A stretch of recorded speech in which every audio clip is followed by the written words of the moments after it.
ജാതി അധിക്ഷേപത്തെ തുടർന്ന് തിരുവിതാംകൂർ ദേവസ്വത്തിലെ ശാന്തിക്കാരൻ വിഷ്ണു പിയാർ രാജിവെച്ച സംഭവത്തിൽ പ്രതിഷേധവുമായി ഹൈന്ദവ സംഘടനകൾ. വിഷയത്തിൽ പട്ടികജാതി കമ്മീഷനും ദേവസ്വം അധികൃതരും അടിയന്തരമായി അന്വേഷണം നടത്തി കുറ്റക്കാർക്കെതിരെ നടപടിയെടുക്കണമെന്ന് ഹിന്ദു ഐക്യവേദി. ദേവസ്വത്തിലെ ഇടത് യൂണിയന്റെ ഇരട്ടത്താപ്പ് പുറത്തുവന്നുവെന്നും വിശ്വ ഹിന്ദു പരിഷത്ത് വിമർശിച്ചു. ജാതീയവും തൊഴിൽപരവുമായ അവഹേളനവും പീഡനവും നേരിട്ട വിഷ്ണു പിയാറിന്റെ ദുരിതം കഴിഞ്ഞ ദിവസം ജനം TV പുറത്തുവിട്ടിരുന്നു. പിന്നാലെ വിഷ്ണുവിന് ജോലി നൽകാമെന്ന നിരവധി ക്ഷേത്രങ്ങളിൽ നിന്നും വാഗ്ദാനങ്ങൾ ലഭിച്ചു. എന്നാൽ ഇതിനു പുറമെ നേരിട്ട വിവേചനത്തിന് കുറ്റക്കാരായവർക്കെതിരെ നടപടിയുണ്ടാകണമെന്ന് വിവിധ ഹൈന്ദവ സംഘടനകൾ ആവശ്യപ്പെട്ടു. പട്ടികജാതിക്കാരനായതും RSS പശ്ചാത്തലമുള്ളതുമാണ് താൻ ക്രൂശിക്കപ്പെടാൻ കാരണമെന്ന് വിഷ്ണു തുറന്നു പറഞ്ഞിരുന്നു.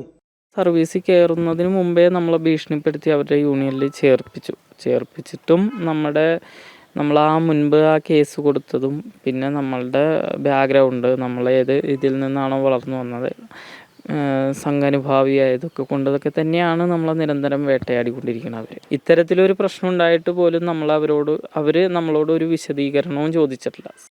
ബ്രാഹ്മണനല്ലാത്തതിനാൽ വിഷ്ണുവിന് ജോലി രാജിവെക്കേണ്ടി വന്നത് ദൗർഭാഗ്യകരമാണ്. ദേവസ്വം ബോർഡിലെ ഇടത് സംഘടനയുടെ ഇരട്ടത്താപ്പാണ് ഇതിൽ വ്യക്തമാകുന്നതെന്ന് വിശ്വ ഹിന്ദു പരിഷത്ത് വിമർശിച്ചു.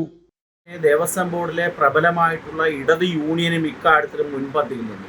അങ്ങനെ ജാതി പീഡനവും ട്രേഡ് യൂണിയൻ പീഡനവും മൂലം 23 വയസ്സ് മാത്രം പ്രായമുള്ള ഒരു ചെറുപ്പക്കാരൻ, അബ്രാഹ്മണനാണ് അദ്ദേഹം, അക്കാരണത്താൽ ആ ജോലിയിൽ നിന്ന് രാജിവെക്കാൻ ഇടയായത് വളരെ നിർഭാഗ്യകരമായ ഒരു സംഭവമാണ്. ഈ തിരുവിതാംകൂർ ദേവസ്വം ബോർഡിലെ ഇടത് യൂണിയനൊക്കെ തന്നെ ഇത്തരത്തിലുള്ള ജാതി വിവേചനത്തെ പ്രോത്സാഹിപ്പിക്കുന്നു എന്ന് പറഞ്ഞ് അവരുടെ ഇരട്ടത്താപ്പ് പുറത്തു കൊണ്ടുവരുന്ന സംഭവം തന്നെയാണ്.